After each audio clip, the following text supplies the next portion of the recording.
If you're looking to create, grow, and sustain your wealth, download and subscribe to the Pain Points of Wealth podcast at BeBullish.com with Bob, Ryan, and Chris Payne. It's your podcast for market insights, money tips, and real talk on the economy. Download and subscribe at BeBullish.com.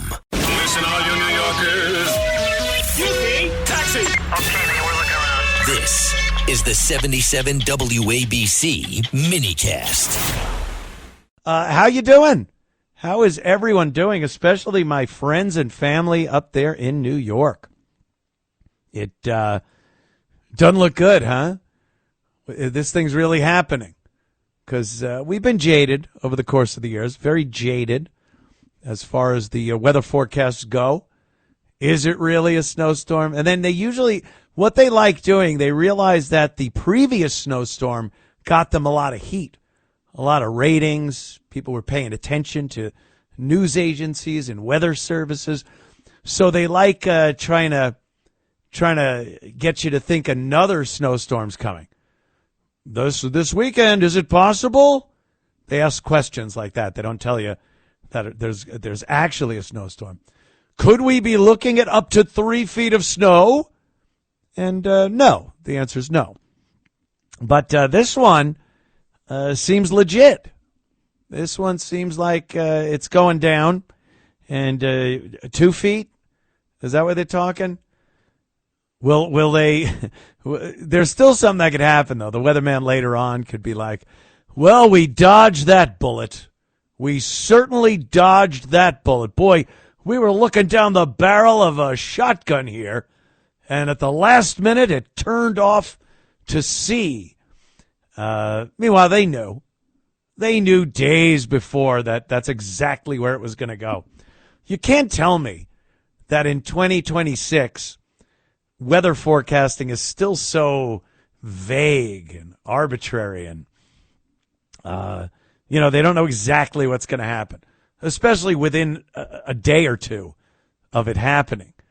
But they know, the people that tell you the weather and the companies that those people work for know that it's in their best interest to make the people think that it's going to be this big cataclysm.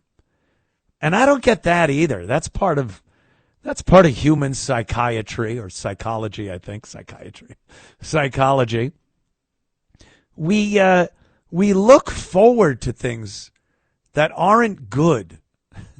Not everything that's not good. I mean, I don't think people are looking forward to terminal diseases and things like that, unless you're really twisted. But snowstorms, hurricanes, people love yapping about it, texting or calling their friends. Did you hear? It looks bad. Could be a Category 5 when it makes landfall. It's supposed to come right toward me. Oh, we're battening down the hatches. We got all our supplies. It's like this excitement that people crave. And I don't think it's just a few nutty people. I think human beings, for some reason, enjoy that. Enjoy some kind of danger in their usually mundane lives. And a snowstorm, it's not like the 1800s, like the Donner Party or something. You'll be okay. Maybe schools will be closed. Like Zohar Mamdani said, the schools will be closed on Monday, tomorrow. And people keep an eye on the weather. And what's the snowfall? What's it going to be? How many inches? And if it goes up, they're like, oh, boy, this is going to be a big one. And they love it. They love it. Now, after it happens is when the real bitching and complaining starts. And especially in your new mayor, Zohar Mamdani's New York City, where we saw his first test of keeping things up and running during a weather emergency, the previous snowstorm, that he failed miserably. He failed miserably. Even though I did see some Instagram and TikTok videos of people giving him a 10 out of 10 for his snow performance. 10 out of 10. I don't think people know what that means. I don't think they understand 10 is the best And there's not another number that could possibly be better. So, yeah, it's a strange situation. I'm the same way, though. I like when there's some cataclysmic weather event or something. You're like, oh, it gives you this weird survival thing where you hearken back to a more primal time, and you know that you have to change it up. It's different than every day. It's a different thing than your normal get up, go to work, come home day. There's some element of danger in this day, and you're like, and you're like a caveman. And, that part of you gets to shine or fail miserably.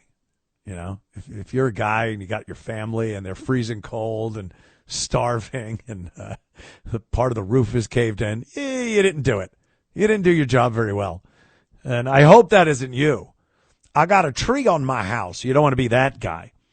So, obviously, we get a lot of callers from New York. 800-848-9222. You want to give us a call and let us know what you're going through throughout the show tonight. If you have any snowfall updates, I could be a real radio jock with this whole thing. Hey, let's check in with Brooklyn, New York. What's it looking like out there?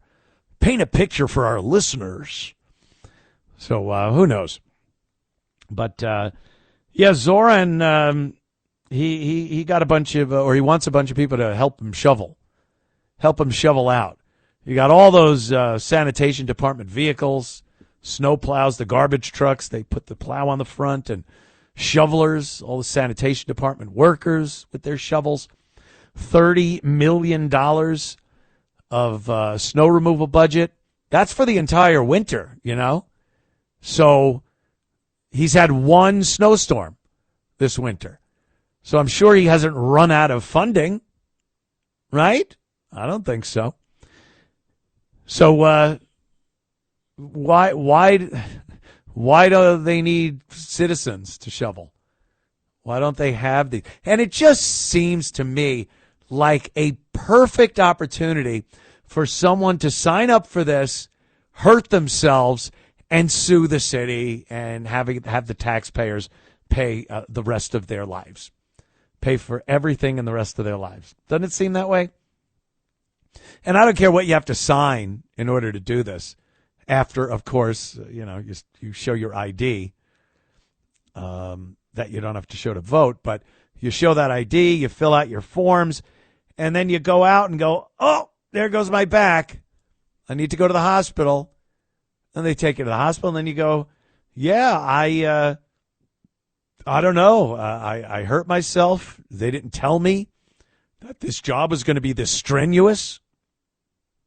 And before you know it, lo and behold, you got a couple of $1 million, courtesy the people of the city of New York, paying your way. And then, I don't know. It doesn't.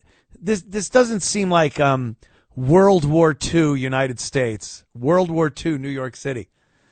Uncle Sam needs your help. Get your nylon stockings and aluminum pots and pans. Bring them down for the war effort. Like, people are motivated, proud. They wanted to help. Now, I just picture a bunch of people leaning on the shovel. Leaning on their shovel, smoking their cools, and going, yep, there's $25, $30. Another hour, yep, there's another $30. What's the motivation? Honestly, what's the motivation? I want to do a good job I'm proud of? The motivation is going to be the money. And unless there's someone cracking a whip, a supervisor or something that's around all of these shovelers all the time, I think a lot of people are going to slack off, as they say. You're a slacker, McFly, and not do the best job. What was the saying in Office Space, the movie? They'll do just enough to not get fired. No motivation. and you do the minimum, just enough work to not get fired. And I could see that happening. It seems like a big waste of money. Now, if you're a sanitation department worker and you have a pension plan and you have supervisors and opportunity for promotion, things like that, there's your motivation. If a supervisor or something sees you leaning on a shovel, you're not going to be the guy in line for the promotion or the raise or what have you. So there's some motivation. So hire sanitation guys, New York. Use some of that $30 million and hire some people that want to work, that want to do well, want to have a future for themselves. My God. I don't know. It just, to me, seems like a real Mamdani thing to do. And then I heard that this is something that has been used under other mayors during snowstorms in New York. I'd never heard of it. This is the first I'm hearing of these civilian hired snow shovel brigades. Every week, the Payne family cuts straight to the real financial story. The one question, Bob, everyone's asking is, are we in an artificial intelligence bubble? You've been through boom and busts. What do you think? No hype, no myths. Just what actually matters to your money. Does feel very similar to what we experienced in the 90s. Where are we, though? Are we in 1995, 1997, 1999? Listen to the Pain Points of Wealth on the Red Apple Podcast Network.